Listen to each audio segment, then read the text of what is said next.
Hello friends, welcome back to Swasthya classes. आज के lecture में सीखेंगे हम लोग टाइम एंड टेंस से फ्यूचर परफेक्ट टेंस को। फ्यूचर परफेक्ट टेंस पूरे टेंस की सीरीज की बात करें तो लेक्चर नंबर 12 है। लेक्चर नंबर वन में कवर किया गया है basic concept of time and tense. Basic concept of time and tense जिसे आप लोगों को जरूर से जरूर पढ़ना है, तभी आप टेंस को अच्छी तरीके से समझ सकते हैं और भी बेहतर तरीकों से समझ सकते हैं। ठीक है, तो फ्यूचर टेंस की अगर बात करें तो फ्यूचर टेंस में ये लेक्चर नंबर 3 है और ओवरऑल टेंस की बात करें तो ये लेक्चर नंबर 12 है। ओके, ये लेक्चर नंबर 1 हो गया फ्यूचर फैमिली का, लेक्चर नंबर 2 हो गया फ्यूचर फैमिली का, और ये थर्ड आज जो कि मैं आपके सामने शेयर कर रहा हूं। और फिर कल के लेक्चर में सीखेंगे हम लोग फ्यूचर परफेक्ट कंटिन्यूअस टेंस को। आपको बिल्कुल भी परेशान नहीं होना है। प्लेलिस्ट है time and tense basic to advance की। आप स्वास्थ्य क्लासेस के प्लेलिस्ट में जाइए, वहां पे आपको टाइम एंड टेंस नाम का जो भी प्लेलिस्ट मिलेगा वहां पे आप वीडियो को देख सकते हैं। 1 से लेकर के 12 टेंस अभी आपको वहां पे मिलेंगे। 12 लेक्चर वहां पे मैंने कवर किया हुआ है टेंस से, और नेक्स्ट डे आपको मिल जाएगा फ्यूचर परफेक्ट कंटिन्यूअस टेंस। तो डिस्क्रिप्शन बॉक्स में लिंक है, आप उधर से भी सर्च कर सकते हो या आप प्लेलिस्ट पर डायरेक्ट जा सकते हो। आइए सीखते हैं फ्यूचर परफेक्ट टेंस होता क्या है।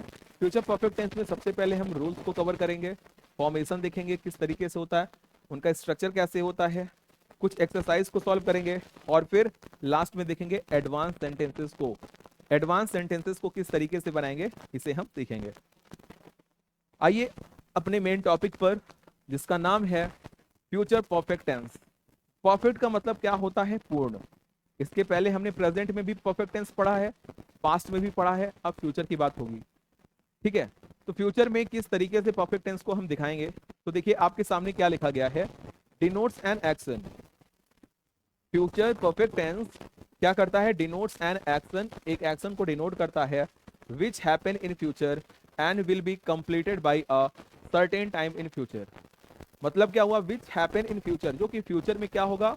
घटित होगा, और फिर कंप्लीट होगा एक निश्चित टाइम पर। एक निश्चित टाइम पर वो कंप्लीट होगा, या फिर आप बोल सकते हो something will be finished by a particular time in future. अगर बात करें आइडेंटिफिकेशन वर्ड की, तो इसके लास्ट में अमूमन हमें देखने को मिलता है क्या? चुकेगा, चुकी, चुकेगी, चुका होगा, चुका रहेगा, आ होगा, ई होगी, ए होंगे। ऐसे टाइप के आइडेंटिफिकेशन वर्ड्स सेंटेंस के लास्ट में आपको मिल जाएंगे जब हम हिंदी में उसे समझेंगे। जब हम उसे हिंदी में समझेंगे तो हिंदी से आज आप सीख लीजिए ये टर्म्स को। और आज है 14 सितंबर, और अपने भारत देश में मनाया जाता है हिंदी दिवस के रूप में। हिंदी दिवस के रूप में, हिंदी दिवस के रूप में आज भारत सेलिब्रेट कर रहा है अपना प्यारा देश भारत। तो आप सभी को मेरी तरफ से हिंदी दिवस की ढेर सारी शुभकामनाएं। आइए टॉपिक पर, अब टॉपिक पर आइए। तो हिंदी में चुकेगा, चुकेगी, चुका होगा, चुका रहेगा, आ होगा, ई होगी, ए होंगे, ऐसे टाइप के वर्ड्स हमको देखने को मिल जाते हैं। ठीक है, ये 2 पॉइंट हमें क्लियर हो रहा है। परफेक्ट का मतलब क्या हुआ कि फ्यूचर में किसी सर्टेन टाइम पर कोई भी एक्शन फिनिश होगा। अब बात करते हैं ऑक्सिलरी वर्ब की। यहां पे कौन सा ऑक्सिलरी वर्ब यूज होता है? कौन सा ऑक्सिलरी वर्ब यहां पे यूज होता है? तो यहां पे आपको पता है कि जब हम बात करते हैं फ्यूचर की, तो विल और शैल तो आता ही आता है। विल और शैल तो आएगा ही आएगा। अच्छा, विल और शैल मॉडल्स में भी पढ़ा जाता है। विल और शैल मॉडल्स में भी पढ़ा जाता है, तो इनका किस तरीके से यूज होगा वहां पे हम सीखेंगे। तो विल और शैल के बाद हम लगाएंगे हैव। किसका यूज करना है? हैव का यूज करना है विल और शैल के बाद। मेन वर्ब की बात करें तो मेन वर्ब यहां पे लगेगा third form of the verb. Third form of the verb, third form of the verb. Verb का यहां पे थर्ड फॉर्म लगने वाला है। वर्ब का यहां पे थर्ड फॉर्म लगेगा। और बात करें स्ट्रक्चर की, तो इसका जो बेसिक स्ट्रक्चर है वो क्या हो जाता है? तो बेसिक स्ट्रक्चर इसका बन जाता है subject plus will slash shell plus have plus third form of the verb, और फिर अदर वर्ड। ठीक है, जबकि ये लॉजिकली करेक्ट मीनिंग नहीं देता है। लॉजिकली करेक्ट मीनिंग के लिए हमें डबल सेंटेंसेस को पढ़ना पड़ेगा या फिर कॉन्टेक्स्ट टाइप के सेंटेंसेस को हमें पढ़ना पड़ेगा, ठीक है, किसके लिए, एक्चुअल मीनिंग पाने के लिए। तो ये है क्या, नॉर्मल सा स्ट्रक्चर। नॉर्मल सा स्ट्रक्चर आपके सामने है, जहां पे हमने यूज किया है विल और सेल को, फिर हैव को, फिर वर्ब का थर्ड फॉर्म। आइए आगे डिस्कस करते हैं विल और सेल के लिए। विल कब यूज करेंगे और सेल कब यूज करेंगे। आपने फ्यूचर इंडेफिनिट टेंस में भी सेम चीज पढ़ा हुआ है, और आपने फ्यूचर कंटिन्यूअस टेंस में भी विल और सेल के बारे में सेम चीजें पढ़ी हुई है, और वही सेम यहां पे भी आपको अप्लाई करना पड़ेगा। विल और सेल का यूज कब करते हैं, तो देखिए, shall used with I and we, used and also second and third person in the case of passive. Will used with second and third person. First person के साथ shall, फर्स्ट पर्सन के साथ shall, और second और third person के साथ will का use करते हैं जनरली। लेकिन जब बात assertion की आती है तो I, we, you, they, he, she, it सभी के साथ हम will का यूज करते हैं। आई बात समझ में। चलिए आगे देखते हैं अब अपने स्ट्रक्चर को। स्ट्रक्चर पे बेस्ड होता है पूरा का पूरा टेंस। तो चलिए सीखते हैं असर्टिव, नेगेटिव। देखिए 6 तरीकों से स्ट्रक्चर बनता है। असर्टिव, नेगेटिव, इंटेरोगेटिव में एस और नो पॉजिटिव, एस और नो नेगेटिव, WH पॉजिटिव और WH नेगेटिव, ठीक है। तो 6 स्ट्रक्चर को हम लोग बनाएंगे, ठीक है। चलिए आइए बनाते हैं असर्टिव को। असर्टिव में सबसे पहले यूज करते हैं हम लोग सब्जेक्ट, फिर विल हम लगाएंगे, फिर शैल का यूज करेंगे, फिर हैव का यूज करना है, third form of the verb का यूज करना है, और फिर अदर वर्ड का यूज हमें करना है। ये रहा नॉर्मल सा स्ट्रक्चर आपके सामने। अब नेगेटिव को किस तरीके से बनाएंगे, तो नेगेटिव को बनाने के लिए हमें देखना पड़ेगा सब्जेक्ट प्लस विल और shall plus not plus have plus third form of the verb और फिर अदर वर्ड। ये रहा असर्टिव और नेगेटिव का प्यारा सा स्ट्रक्चर, आपकी तरह प्यारा प्यारा स्ट्रक्चर ये मैंने लिख दिया। अब 2 एग्जाम्पल है, 2 एग्जाम्पल असर्टिव और नेगेटिव पे बेस्ड है। पहला एग्जाम्पल है वह तुम्हें पहचान चुका होगा, वह तुम्हें पहचान चुका होगा। अब समझिए यहां पे वह तुम्हें पहचान चुका होगा, तो ये किसकी बात कर रहे हैं, फ्यूचर में, और फ्यूचर में भी कैसा एक्शन, वो भी फिनिश्ड एक्शन। वह तुम्हें पहचान चुका होगा। सेकंड है मैं 10 बजे तक उसे नहीं पढ़ा चुका रहूंगा। मान लीजिए आपके टीचर आपके यहां पे आते हैं पढ़ाने के लिए, या फिर आप कहीं कोचिंग जाते हैं पढ़ने के लिए, तो आपके टीचर ने किसी से डिस्कस किया कि मैं फला स्टूडेंट को 10 बजे तक नहीं पढ़ा चुका रहूंगा, या फिर अपनी बैच को, बैच की बात कर लें तो बैच को 10 बजे तक नहीं पढ़ा चुका रहूंगा। तो नहीं का सेंस है और यहाँ पे पॉजिटिव का सेंस है। तो ये पॉजिटिव का स्ट्रक्चर और नेगेटिव का स्ट्रक्चर यहाँ पे आपको यूज करना है। तो सबसे पहले आप करेंगे क्या, सबसे पहले हमें सब्जेक्ट ढूंढना होता है। तो सब्जेक्ट है वह और यहाँ पे मैं। फिर हमें यूज करना पड़ता है क्या, कि सब्जेक्ट के साथ विल लगाना या फिर शैल लगाना है। अगर बात करते हैं जनरल फ्यूचर इवेंट की बात होती है तो वी और आई के साथ यूज करते हैं शैल को, और सेकेंड और थर्ड पर्सन के साथ यूज करते हैं विल को। तो वह यहाँ पे है ही, और इसके साथ हम यूज करेंगे विल, ही विल। इसके बाद आपको लगा देना हैव। क्यों लगा देना है, क्योंकि यहाँ पे चुका होगा है, या फिर हम ये देख रहे हैं क्या कि फ्यूचर में ये फिनिश्ड एक्शन को डिनोट कर रहा है। ही विल हैव। अब पहचानना को बोलते हैं रिकॉग्नाइज, रिकॉग्नाइज, लेकिन थर्ड फॉर्म यूज करना है तो थर्ड फॉर्म के लिए ईडी लगा देंगे। He will be, sorry, he will have recognised you, you, बस। He will have recognised you, वह तुम्हें पहचान चुका होगा। आगे देखिए, मैं 10 बजे तक उसे नहीं पढ़ा चुका रहूंगा। तो आई के साथ shall, I shall, I shall not have, I shall not have, not have. अब देखिए पढ़ा चुकना, पढ़ाना को बोलते हैं टीच। तो टीच का थर्ड फॉर्म होता है टॉट। क्या होता है, taught, taught. I shall not have taught you by, तक के लिए यहां पे बाय का यूज करना है, bye 10 o'clock, 10 o'clock, okay, bye 10 o'clock, bye 10 o'clock, ये हो गया आंसर, ये क्या हो गया, आंसर हो गया। I shall not have taught you by 10 o'clock। ठीक है, चलिए आगे बात करते हैं। अगला स्ट्रक्चर है हम लोगों का, अगला स्ट्रक्चर है एस और नो का पॉजिटिव और एस और नो का नेगेटिव। जिस भी सेंटेंस का आंसर आप एस और नो में दे पाओ उसे एस और नो टाइप के सेंटेंस बोलते हैं, लेकिन वो रिलेट करना चाहिए इंटेरोगेटिव सेंटेंस से। इंटेरोगेटिव सेंटेंस का सेंस वहां पे आना चाहिए। एस और नो टाइप की बात करें तो सबसे पहले यहां यूज क्या करेंगे, हमें सबसे पहले यूज करना होता है यहां पे ऑक्सिलरी वर्ब को। तो विल और shall plus subject plus have plus third form of the verb और अदर वर्ड, और लास्ट में यूज करना है क्या, क्वेश्चन मार्क। क्वेश्चन मार्क का यूज करना बहुत ही ज्यादा जरूरी है अगर इंटेरोगेशन का सेंस निकल रहा है तो। विल और shall plus subject plus have plus V3 plus other word, और नॉट के केस में देखिए विल और shall plus subject plus not plus have plus third form of the verb plus other word और फिर क्वेश्चन मार्क। ठीक है, ये हो गया एस और नो का पॉजिटिव और एस और नो का नेगेटिव स्ट्रक्चर। अब इन पे बेस्ड हम सेंटेंस को देखेंगे। क्या वह कल तक अपने काम को पूरा कर चुकेगा और क्या वह बिस्तर नहीं लगा चुकेगी। देखिए कैसे बनेगा ये, क्या वह कल तक, सबसे पहले आपको सब्जेक्ट फाइंड करना है। यहां पे वह, यहां पे भी वह है, तो दोनों के केस में हमें विल का इस्तेमाल करना है। तो ऊपर हम लगाएंगे क्या, विल ही हैव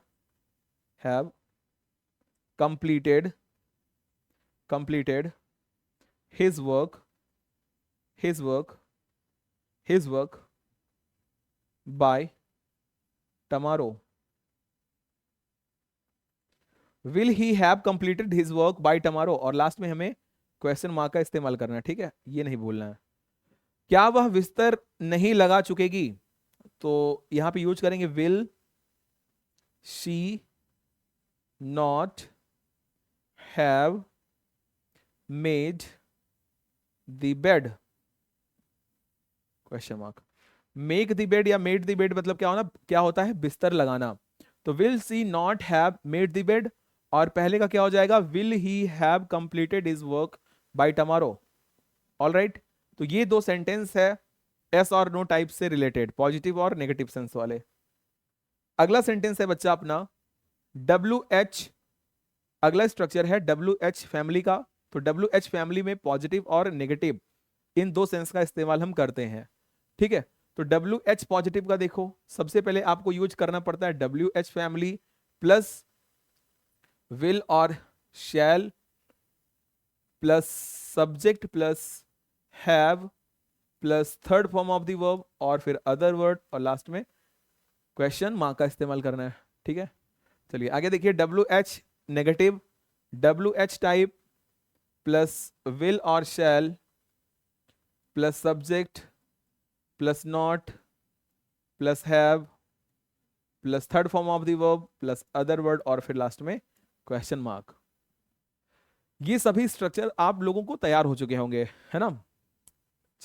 लेक्चर 1 से लेक्चर 12 तक हम लोग यही तो सीख रहे हैं कैसे स्ट्रक्चर बनता है। कल के लेक्चर में एक और आपको स्ट्रक्चर मिलेगा, बस फ्यूचर परफेक्ट कंटिन्यूअस टेंस से। इसके बाद आपको स्ट्रक्चर से कोई लेना देना नहीं रहेगा, मतलब आपको लिखना नहीं पड़ेगा स्ट्रक्चर। बाद में आप सीख चुके होंगे तो आपके सामने हिंदी में सेंटेंस है, उसे आप इजिली ट्रांसलेट कर पाओगे, है ना। देखिए, हम लखनऊ कब पहुंच चुके रहेंगे, क्या तुम इस महीने के अंत तक मेरे पैसे नहीं लौटा चुके रहोगे। यहां पे आपको एक चीज एडिट करना है, इस क्या को हटा करके कि तुम इस महीने के अंत तक मेरे पैसे क्यों कर देते हैं, यहां पे क्यों नहीं लौटा चुके रहोगे। तो WH टाइप के वर्ड्स को पहले फाइंड कीजिए और फिर उनको सबसे पहले लिखिए। यहां पे कब का हो गया when, और क्यों का हो गया why, क्यों का क्या हो गया why।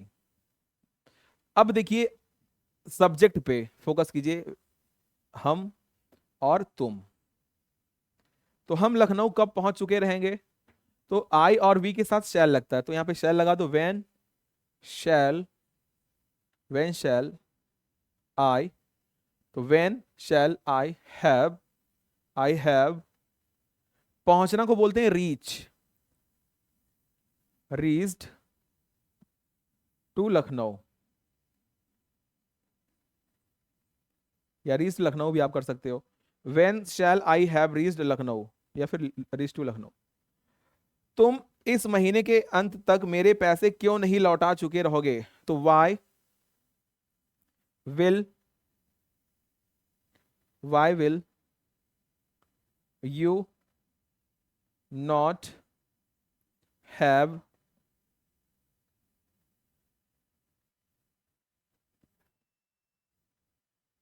Returned my money, why will you not have returned my money by the end of this month question mark, why will you not have returned my money by the end of this month? तो ये हो जाएगा sentence किसका? तुम इस महीने के अंत तक मेरे पैसे क्यों नहीं लौटा चुके रहोगे। तो जिससे भी आपको पैसे मांगने हैं आप इस टाइप के सेंटेंस का यूज वहां पे कर सकते हो, ठीक है। चलिए आगे बात करते हैं। ये हमारा पॉजिटिव नेगेटिव, एस और नो पॉजिटिव, एस और no negative, W H positive W H negative complete हो चुका है, राइट। अब बात करते हैं स्पेशल स्ट्रक्चर की। स्पेशल स्ट्रक्चर भी हमें क्या करना पड़ता है? तो सबसे पहले आप देखो, आपको यूज करना पड़ेगा फ्यूचर परफेक्ट टेंस को। किसको? फ्यूचर परफेक्ट टेंस को आपको यूज करना पड़ेगा। फिर हमें कंजंक्शन का इस्तेमाल करना पड़ेगा और फिर सिंपल प्रेजेंट टेंस का इस्तेमाल करना पड़ेगा। तो फ्यूचर परफेक्ट टेंस का स्ट्रक्चर क्या होता है? जस्ट अभी आपने सीखा, subject plus will slash shell plus have plus V3 plus other word, और फिर कंजंक्शन का इस्तेमाल करना हमको, फिर subject plus V1 slash V5 plus object other word. ये है।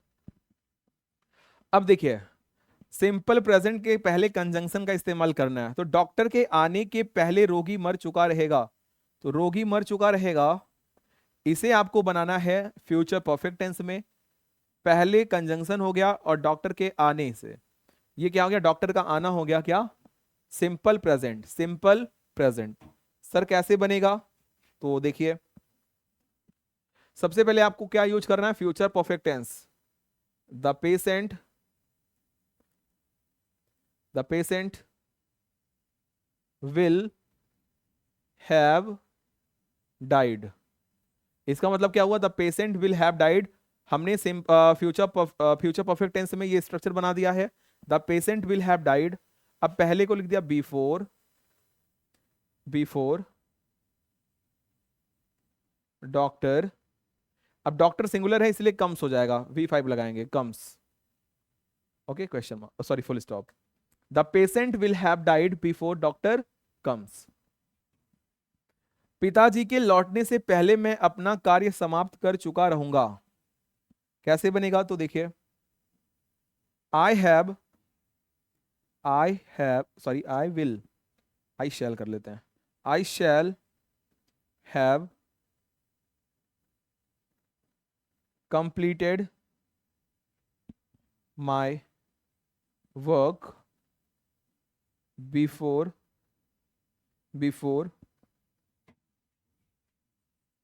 Father comes.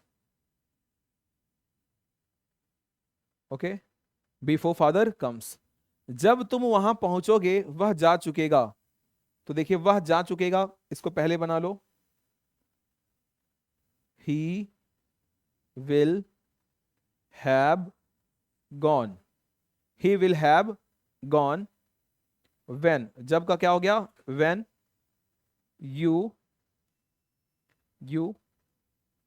Reach there. जब तुम वहां पहुंचोगे वह जा चुका रहेगा, तो वह जा चुकेगा इसको किस में करना है? फ्यूचर परफेक्ट टेंस में। ये सॉरी जब से नहीं है, तुम वहां पहुंचोगे, ये क्या हो जाएगा, सिंपल प्रेजेंट। और ये आपका कंजंक्शन हो गया, पिताजी के लौटने से पहले, तो पिताजी का लौटना क्या हो गया, फादर कम्स, या फादर रिटर्न कर सकते हो, रिटर्न भी आप कर सकते हो, या पिताजी के आने से पहले, तो रिटर्न भी आप कर सकते हो, व्हेन फादर रिटर्न्स, रिटर्न्स भी आप कर सकते हो, कोई दिक्कत नहीं है। तो पिताजी के लौटना, पिताजी का लौटना क्या आप किस में बनाएंगे, तो सिंपल प्रेजेंट में आप बनाएंगे। मैं अपना कार्य, तो ये फ्यूचर, फ्यूचर परफेक्ट टेंस में, फ्यूचर परफेक्ट टेंस में इसे बनाएंगे। ये हो गया डॉक्टर का आना, सिंपल प्रेजेंट, और ये फ्यूचर परफेक्ट टेंस में आप बनाओगे। ठीक है, तो ये रहा टॉप मोस्ट स्पेशल स्ट्रक्चर आप लोगों के लिए, जिसे आप सीख करके इसी टाइप के काफी सारे सेंटेंसेस को बना सकते हो इजीली। तो आज के लिए बस इतना ही। कल के लेक्चर में सीखेंगे हम लोग फ्यूचर परफेक्ट कंटिन्यूअस टेंस को, जो कि लास्ट लेक्चर होगा टेंस से। और ये क्वेश्चन का आंसर आप कमेंट करके बताएंगे, क्या वह जा चुकेगा, कमेंट करके इसका आंसर आप सभी को बताना है। ठीक, तो आज के लिए बस इतना ही। अपना ख्याल रखिए, बहुत बहुत धन्यवाद। जय हिंद।